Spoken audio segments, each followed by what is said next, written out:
tu es entrepreneur aujourd'hui, tu entends beaucoup de conseils sur le contenu, ok? Avoir la constance, publier énormément de volume. Tu vois des concurrents ou même juste des têtes de marché qui postent 10 à 15 fois par jour et tu te dis que c'est ça la solution, ok? La solution, elle n'est pas là. Surtout si toi, au départ, tu es quelqu'un qui tournait en ads ou pas et que tu ne crées pas de contenu, la solution n'est pas d'envoyer 10-15 contenus comme ça par jour. Ce qui fait que des têtes de marché comme Marvin fonctionnent à 10-15 réels par jour, c'est tout simplement parce qu'ils ont l'expérience derrière et qu'ils ont une réelle stratégie de contenu qui va pousser à la réussite des 10-15 réels par jour. En fait, il ne faut pas que tu te dises que le volume égale plus de résultats. Parce que c'est totalement faux, tu vois.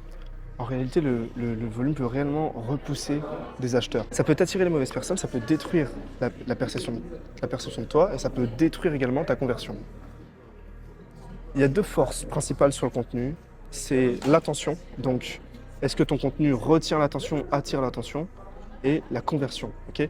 Est-ce que cette attention-là, elle est transformée en achat, en client? C'est important de créer du contenu de manière pertinente. Moi, je l'ai dit à mes clients, je préfère toujours que mes clients postent 1 à 2 fois par jour, mais qu'ils aillent chercher du contenu qui est pertinent, qui va attirer de l'attention et qui va pas détruire leur perception sur le marché ou leur conversion, ok? Vraiment, le contenu, c'est à double tranchant. Ça peut à la fois te desservir et à la fois ultra bien te servir, ok? Il il y a 5 fondations sur le contenu. Premièrement, l'identité visuelle. Tu vois, ce qui est intéressant, c'est de créer une identité visuelle qui est reconnaissable. Tu vois, moi, quelque chose que je dis souvent, c'est les lunettes oranges. Alors, c'est pas quelque chose qui va me définir en soi, mais quand tu vois un métis lunettes oranges, rapidement, tu peux identifier que c'est moi. Tu vois, moi, c'est ce que je remarque dans mes prospects. C'est comme ça qu'ils me reconnaissent. La plupart me demandent même la référence sur les lunettes. Bref, c'est un truc tout bête, mais c'est toujours s'habiller pareil ou toujours porter quelque chose qui euh, va créer la reconnaissance en termes d'identité visuelle, tu vois. Ça, c'est quelque chose de, par exemple, sur nos clients en clipping, qui est ultra important et qu'on pousse vraiment, tu vois. Tu peux également faire du contenu dans le même lieu, avec les mêmes tenues, comme je disais, bref, dans le même univers, tu vois, pour qu'il y ait vraiment une reconnaissance instantanée. La deuxième fondation, c'est la limitation de format. Moi, j'ai fait énormément d'erreurs sur les formats en voulant tester tout et n'importe quoi. Sauf que je me suis rendu compte que, pareil, le format, en termes de reconnaissance, c'est ultra important d'utiliser entre 2 ou 3 formats maximum pour vraiment aller chercher cette cohérence, ce branding et pareil, une mémorisation. Parce que si dans l'un des 3 formats que tu utilises, il y a un format qui est défini comme le tien, tu vois, ça va créer, encore une fois, et ça va renforcer ton branding et ton identité, tu vois. Trop de formats, avec trop de formats, tu vas perdre en identité. Un des formats que je déteste le plus, par exemple, c'est le format tier list, tu vois. Ça, c'est un format qui typiquement n'apporte pas d'identité réellement.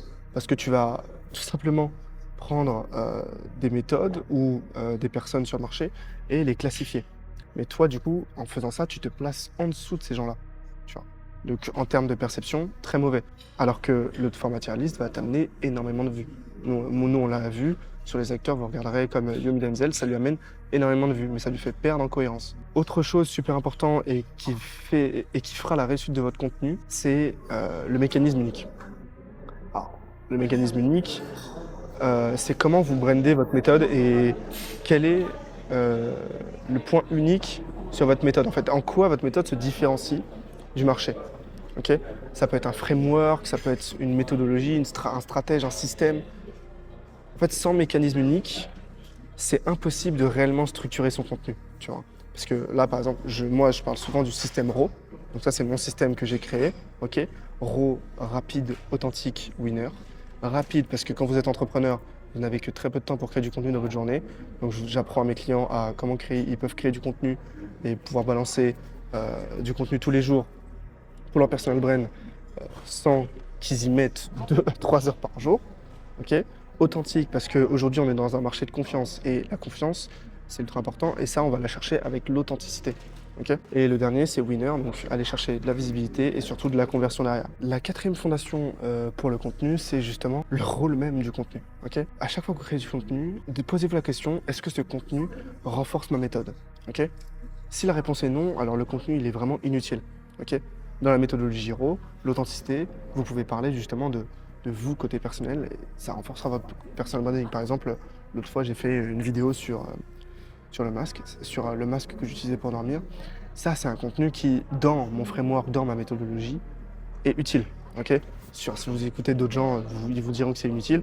Mais en fait, ça renforce justement cette authenticité, cette confiance, parce que bah, tu partages un autre plan de ta vie, mais toujours orienté business. Vous n'êtes pas obligé de le faire. Moi, je le fais, mais vous n'êtes pas obligé de le faire. Et ça va créer de la confiance. Et quand je parle de confiance, c'est que les mecs que j'en appelle aujourd'hui, quand ils viennent en appel avec moi, ils me connaissent déjà avant même de m'avoir parlé. Et c'est grâce à ce genre de format-là que je vais réussir à créer ce genre de connexion-là. La cinquième fondation, c'est l'utilisation des deux types de contenu. Alors, il y a le contenu philosophique, ok. Donc ça, c'est vraiment un contenu qui est là pour changer les croyances, où vous ne parlez pas de votre méthode, mais vous parlez plutôt de l'évolution du marché, des nouvelles façons de vendre, de la mentalité même entrepreneuriale, bref, des sujets plus sur votre marché, sans parler de votre méthode en fait. Quand je vous dis par exemple qu'aujourd'hui, euh, c'est un marché le marché, on est sur un marché de la confiance, et que du coup, pour ça, il faut créer du contenu authentique. Contenu authentique qui est dans ma méthode RAW, rapide, authentique, winner. Ben en fait, je ne parle pas de ma méthode. Ok, c'est indirectement, indirectement, je vais en parler, mais en parlant de la confiance qui est importante aujourd'hui sur le marché. Vous voyez, j'ai pas directement parlé de mon système RAW. Vous voyez, de ma méthode unique. Donc c'est ça le contenu philosophique, ok. Et après, il y a le contenu vraiment technique où vous montrez réellement comment faire, tu vois, avec des tutoriels, des méthodes, des frameworks. Justement, moi, je pourrais prendre un miro, expliquer ma méthode, et là, je parle réellement de la méthode RAW. C'est-à-dire que je vends ma méthode directement, ok. Dans un marché de confiance, c'est important, je pense, de varier ces deux types de contenus-là.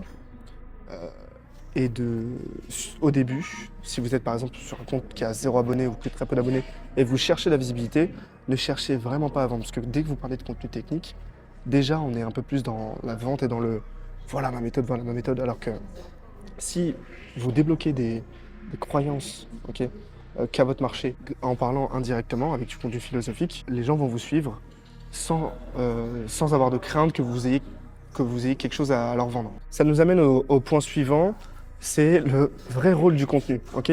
Quel est le vrai rôle du contenu? Il y a 3 points. Attirer l'attention, changer la perception et préparer à la vente. Et l'erreur principale lorsqu'il s'agit de créer du contenu, c'est que beaucoup d'entrepreneurs voient ça comme une tâche sur leur to-do list. Si aujourd'hui là, vous avez votre to-do list et il y a marqué OK, créer telle vidéo, enlevez-la. Ce qu'il faut, c'est pas mettre votre contenu dans la to-do en mode OK, aujourd'hui je fais tant de vidéos, tant de vidéos, tant de vidéos. Parce que du coup, ça vous enlève de l'intention dans votre contenu. Vous voyez, il n'y a pas de réelle énergie quand vous créez votre contenu. Vous êtes là juste parce qu'il faut le faire. Et ça se ressent.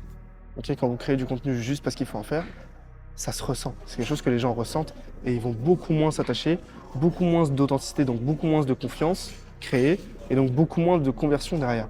Ok, beaucoup moins de renfort sur le branding et justement la perception d'expert que vous allez avoir. Chaque contenu doit renforcer votre positionnement, préparer votre offre et créer un désir pour votre solution. Ok, c'est super important de ça et je voulais vraiment parler de ça parce que il y a beaucoup de conseils aujourd'hui en ligne et c'est super important de définir une méthode qui vous correspond à vous. Ok, c'est pour ça que moi j'ai créé ce système-là, parce que je sais à quel point les entrepreneurs ont besoin de créer du contenu, mais je sais à quel point c'est une douleur pour eux, parce qu'ils pensent justement que c'est une tâche sur leur to-do list, que maintenant poster 1 à 2 fois par jour ne sert plus à rien, qu'il faut poster 10-15 fois par jour et que c'est ça qui va leur amener des résultats. Alors que c'est faux. C'est les principes premiers de la psychologie humaine qui emmènera au résultat sur votre contenu de la découverte de vos produits à la conversion, ok, à des acheteurs via du contenu qui est rapide à faire, ok, que vous pouvez faire en exerçant, votre activité, de l'authenticité pour créer de la confiance et vraiment une connexion, une proximité avec votre audience, et winner, c'est-à-dire que vous allez pouvoir apporter de la conversion, de la visibilité et avoir un business qui fonctionne, un organique qui fonctionne, que vous fassiez de l'ADS ou non à côté de cet organique-là, ok, et que vous ayez une réelle présence sur le marché.